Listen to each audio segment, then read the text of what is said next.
doctor. Estamos entre el COVID, entre el polvo del Sahara, en cómo proteger nuestros hijos del regreso a clases. Cuénteme un poquito de todo esto. Bueno, Wanda, primero que nada, gracias por la invitación, un placer estar con ustedes. Lo primero que voy a reconocer aquí en este momento es que los procesos respiratorios han incrementado en la República Dominicana, procesos respiratorios que no tienen que ver de manera obligatoria con la parte de los procesos infecciosos, sino que tienen que ver con algo eminentemente mecánico, algo eminentemente alérgico, que es una de las irritaciones habituales que tiende a ocurrir de vías respiratorias, y creo que muchos pediatras han llamado la atención en cuanto a esto, que hay un incremento en el volumen de los niños que están presentando asma por la contaminación que estamos viviendo, fruto del fenómeno que ya decías. En cuanto a lo que tiene que ver con infectología en sentido general y la aparición de procesos sistémicos, creo que el coronavirus sigue copando la atención, sobre todo porque por ahí vienen las clases y hay padres y madres que están muy preocupados de qué va a ocurrir, sobre todo porque sabemos que existen niños menores de 12 años que no pueden disfrutar de la protección que brinda la vacuna. Entonces, ¿cuál es la campaña que hemos tratado de iniciar en estos días en redes sociales? Que si los padres se vacunan, la probabilidad de que los niños presenten la infección simplemente se disminuye. Hay algunos colegios que están pidiendo que para poder recibir a los hijos, los padres tienen que estar vacunados. Es una medida quizás no muy simpática, sin embargo, es una medida que aparenta ser útil en otros lugares. Fíjense cómo algunos países han aperturado los colegios y posteriormente han tenido que cerrarlos, mientras que otros en Estados Unidos mantienen las clases presenciales, a sabiendas de que con las nuevas variantes que tenemos del coronavirus, los niños se están afectando más que lo que lo hacían anteriormente. Por eso, el llamado a los colegios y a los planteles escolares de que todo el mundazo tiene que estar vacunado antes de entrar a la clase dentro del plantel, hay que decir que lo mismo debe ocurrir en los hogares. Y pedirle a papá Dios que antes de que comiencen las clases, su hijo, si tiene cerca de 11 años, que cumpla los 12 para que usted le pueda aplicar la vacuna. Otra cosa, No, Wanda, que ya las clases empezaron. Ya las clases empezaron. Y entonces ahí tenemos, bueno, Marco y yo que tenemos niños en ese nivel de escolaridad, estamos preocupados. Doctor, la pregunta es la siguiente. Saludos, buenas tardes. Marco Peláez le saluda. ¿Cómo tú estás, Marco? Los niños que no tienen 12 años, que no han sido vacunados, están expuestos en el colegio. Las clases han comenzado a partir de la semana pasada. Entonces, yo tengo una preocupación. Yo tengo 2 niños y mis 2 niños no llegan ni a 10 años ninguno de los dos. ¿Qué va a pasar en ese caso? ¿Cuál sería algún tipo de recomendación que usted nos pudiera dar? Bueno, yo entiendo, y esto sí sería interesante, la mayoría de los colegios tienen padres, tienen grupos a través de WhatsApp donde se comunican los padres. Creo que deberían tratar de hacer un poco de presión para que aquellos tutores que no tienen en este momento la vacunación completa lo hagan. Okay. Porque recordar que mientras más cerrados se encuentren estos grupos y mayor protección tengan, la probabilidad de que alguno de los niños enferme simplemente disminuye. ¿Y cuál es el peligro real con que los niños estén en las escuelas? Bueno, que los niños se enfermen y que lleven la enfermedad a la casa de los abuelos, de los tíos, de los padres. Entonces, si los padres están vacunados, la probabilidad de la transmisión del proceso en la comunidad simplemente disminuye. Algo interesante que hemos podido apreciar como en estos días, y es algo que da risa con la vacuna aquí en el país desde muchísimo tiempo aplicándose, que ahora que está comenzando el colegio, que algunos padres han ido a llevar a sus hijos a vacunarse. Dios mío, eso se debió hacer desde hace mucho tiempo atrás porque la vacuna necesita un periodo para brindar la protección completa. Entonces claro, ahora viene la mágica. Wanda, hay algo interesante, es que hay muchos padres que me han estado cuestionando, Balcácer, le aplico la tercera dosis a mis hijos.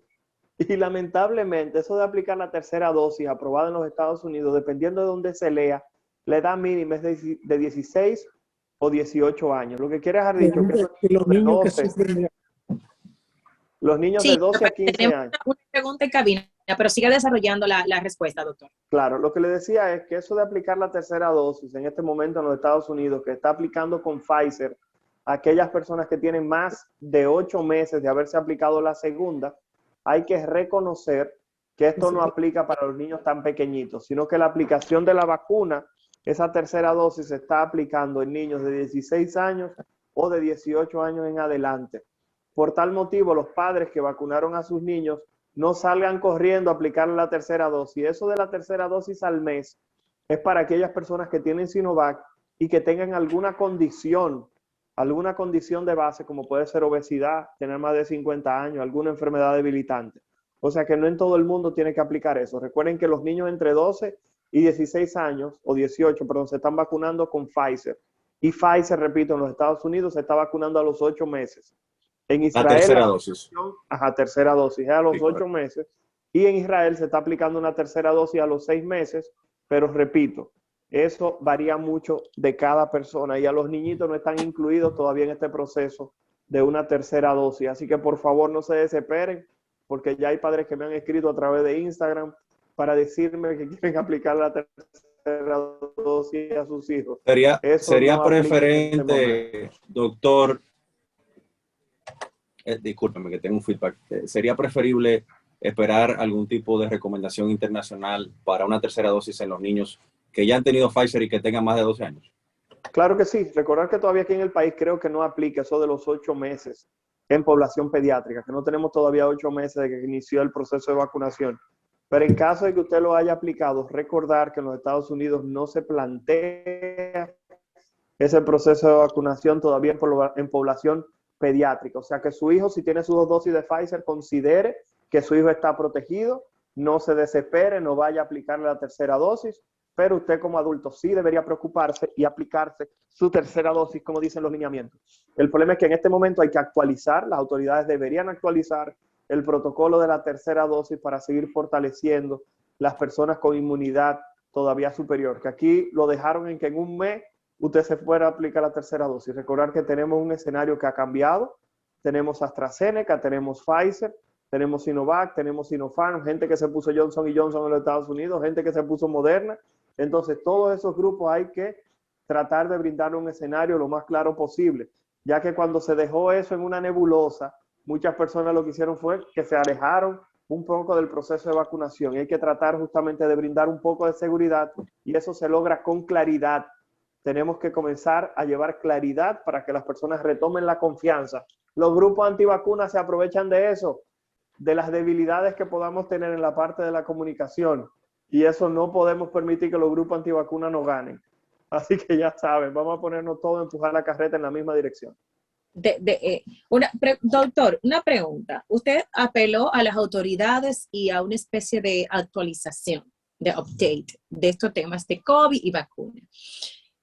La semana pasada específicamente, el Ministerio de Salud Pública emitió unas declaraciones donde aseguraba, según un muestreo que realizaron, de que aún circulaba la cepa Delta en nuestro país. ¿Qué información ya usted como especialista que está en el terreno puede arrojarnos información? Porque de repente hay cierta incertidumbre, quizás una sensación de que no es tan creíble lo que dicen las autoridades en este caso, quizás para no alarmar a la sociedad, cuando tenemos comunidades que interactúan diariamente, constantemente con la República Dominicana, me refiero específicamente a Estados Unidos, donde el 90% de los internamientos se debe a la cepa Delta, más entender que todavía aquí en República Dominicana ¿qué usted opina de este tema? Bueno, lo primero que hay que decir es que independientemente de que la variante Delta se encuentre o no se encuentre en territorio dominicano, en este momento los casos de coronavirus se mantienen relativamente estables en territorio dominicano, fruto de 2 cosas, el proceso de vacunación y número 2, la cantidad de gente que le ha dado coronavirus, que ambos escenarios brindan protección contra esta enfermedad. Entonces, por tal razón, independientemente de que esté o no esté, estamos controlados todavía en contra coronavirus. Recordar que cuando hablo controlado, no digo que ya el proceso pasó. ¿Por qué razón?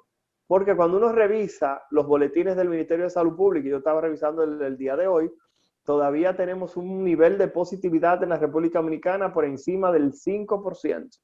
Okay. Y para poder decir que la infección por coronavirus está controlada en un territorio, los niveles de coronavirus, de positividad, tienen que estar por debajo del 5% 2 semanas consecutivas. Y todavía en la República Dominicana eso no se ha conseguido. O sea que cuando alguien hablaba de que el toque de queda, ¿para qué? Bueno, el toque de queda porque todavía no hemos logrado conseguir que la positividad en territorio dominicano se encuentre por debajo del 5%. En algunos días dentro de ese lapso hemos llegado a tener una positividad cercana al 8%.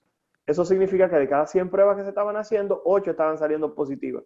Para muchas personas eso quizás signifique poco porque en el país hemos llegado a tener positividad hasta de un 30%, o sea, de cada 100 pruebas, 30 gente estaban saliendo positivas, pero en este momento creo que se puede apreciar la disminución de la positividad de la prueba del coronavirus del 2019, menos personas buscando asistencia a nivel de los centros, menos personas solicitando hospitalización. Sin embargo, eso no significa que el proceso esté completamente controlado o que haya desaparecido.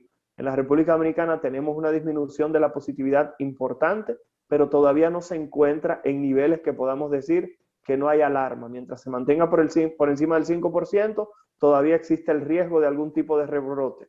En cuanto a que si está o no está la variante Delta, te repito, eso no significa absolutamente nada en este momento. No tiene ningún tipo de impacto. Si te fijas, en los Estados Unidos se habla que el 92 al 97% de todos los ingresos por coronavirus del 2019 se está dando en personas no vacunadas. Entonces, en este sentido, repito, la República Dominicana es uno de los países del mundo que tuvo disponibilidad de vacunas casi junto con Estados Unidos. 3 meses después de estar vacunando en Estados Unidos, ya en República Dominicana teníamos vacunas. Que no era la vacuna ideal, que no era la mejor vacuna del mundo, es cierto, pero el doctor Eddie Perestén hace simplemente unos cuantos días publica un estudio o da a conocer un estudio en el cual se fija la protección de la vacuna Coronavac, Sinovac, conocida aquí en el país, Coronavac, que es el nombre de la vacuna, del laboratorio Sinovac. Hay que reconocer que dicha vacuna tiene una protección de un 85% para que usted lo hospitalicen. Lo que significa, claro, lo que significa aquí entre nosotros que tú te estabas aplicando una vacuna que brinda protección. El problema fue que cuando se hizo el anuncio de la tercera dosis, de la dosis de refuerzo, muchas personas entendieron mal. Y por eso es que estamos hablando de relanzar esa tercera dosis para justamente tratar de recuperar parte de la confianza perdida por algunas personas, sobre todo porque en este momento tenemos Pfizer y tenemos Pfizer en cantidades industriales y tenemos AstraZeneca también en muchísimas cantidades y son vacunas ambas que evitan entre un 92 y un 95% las formas graves de la variante Delta. O sea que en caso de que llegara la variante Delta, si usted se puede beneficiar de una de estas vacunas que acabo de mencionar, usted inmediatamente no tiene de qué preocuparse o por lo menos sus preocupaciones bajan mucho. Entonces, ¿qué ocurre? También conozco personas que tienen familiares de más de 70 años que no le han puesto la tercera dosis. El riesgo más bajito. Sí. Entonces, ¿qué ocurre? Si tienen 2 dosis, pero no se han puesto su tercera dosis, este es el momento, aplíquesela. Usted le puede poner Pfizer, le puede poner Sinovac. Recuerden que Pfizer es una vacuna con una protección, la protección más alta en el mundo y aquí la tenemos gratuita y usted se la puede poner donde usted quiera y cuando usted quiera. Así es. Doctor, ¿cuáles niveles de alerta? Bueno, niveles no. ¿Cuáles tipos de alerta puedan darse en cuanto a infecciones que estén circulando en los próximos meses en el país? Que pueda darse un mayor número de personas que puedan ir a las clínicas, a los hospitales. Ahora también que se suma esto del polvo del Sahara. ¿Qué pudiera alertarnos o recomendarnos en este caso? Wanda Sánchez, mira, un incremento en los casos de dengue en este momento en la República Dominicana. El coronavirus copa todos los titulares, sin embargo, en este momento el doctor Terrero se está desgalillando, en buen dominicano. El doctor Terrero es el director del hospital Robert Rick Cabral, pediatra, infectólogo, quien es el director de este centro, llamando la atención de que los casos de dengue se están disparando en el Robert Rick. Entonces, ¿qué ocurre? Eso no solamente es en niños, también se está dando en adultos. En este momento tenemos un incremento en la cantidad de casos de dengue en territorio dominicano, con personas que están ameritando hospitalización. El dengue no se ha ido nunca, lo que pasa es que las personas en sus hogares, sin salir, muchos se ocuparon quizás de su casa, eliminaron los criaderos, menos mosquitos, fumigaron, se dieron cuenta de ese tipo de cosas y los casos cayeron. Pero ahora que estamos regresando a la cotidianidad, están apareciendo las enfermedades que teníamos previamente y los casos de dengue en este momento se han disparado. Si usted es una persona que comienza a presentar fiebre, dolor de cabeza, sobre todo predominio detrás de los ojos, usted debe tratar de buscar asistencia médica y recordar que el dengue no es una enfermedad de plaquetas, porque aquí la gente nada más se fija en que posiblemente tiene un dengue, van a la emergencia por el número de plaquetas. Hágame un hemograma y ya. Recordar que eso no es así. El dengue es una enfermedad en la cual hay salida de líquido de los vasos sanguíneos hacia el exterior, hacia los tejidos, y las pacientes lo que hacen es disminución de la presión. O sea que si usted tiene un familiar que posiblemente tenga dengue, usted no puede olvidar tomarle la presión arterial cuando lo lleve al médico. Si usted lo va a llevar por emergencia para que le hagan un hemograma, usted tiene que exigir, no di que no tiene que exigir que a su familiar le tomen la presión y le tomen la frecuencia del corazón, porque estos podrían ser los datos iniciales de que su familiar ameritar hospitalización o que tiene un cuadro severo, independientemente de que las plaquetas se encuentren normales. Excelente, doctor. Bueno, pues nosotros, como siempre, agradecidísimos de la deferencia de su tiempo en estas valiosas informaciones que estuvo compartiendo con nosotros en el día de hoy en el ambiente de la tarde. El ambiente de la tarde con Wanda Sánchez, una revista de actualidad sobre los temas que impactan en el acontecer nacional, presentados con imparcialidad junto a un equipo de profesionales, de 4 a 5 de la tarde, de lunes a viernes, por Quisqueya 96.1 FM.